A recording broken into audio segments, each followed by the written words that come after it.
Il aura fallu 3h30 de réunion avant les premières déclarations. Nous avons compris les tenants et aboutissants. Il y a évidemment une fatigue par rapport à tous les enjeux de la crise sanitaire. Chacun le comprend et ce soir, ça a été un moment de bonne discussion pour aller de l'avant sur des points concrets. Ça a été un moment aussi d'explication et c'est très important toujours d'expliquer le champ de contraintes dans lequel nous travaillons. Une réunion avec les syndicats enseignants qui se conclut par une série d'annonces.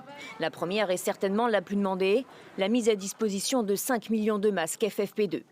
Sont concernés tous les enseignants qui font face à des élèves sans masque, notamment en maternelle. Autre mesure demandée, plus de personnel.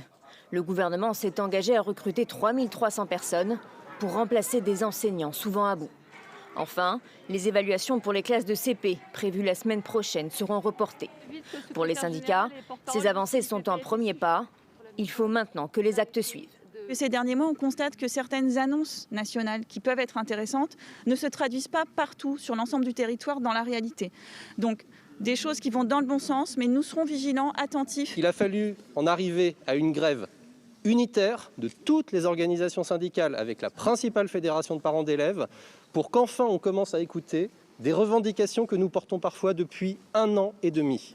C'est entre autres les multiples changements de protocoles sanitaires qui ont mené à une mobilisation massive jeudi. Et sur ce point, le gouvernement a une ligne rouge.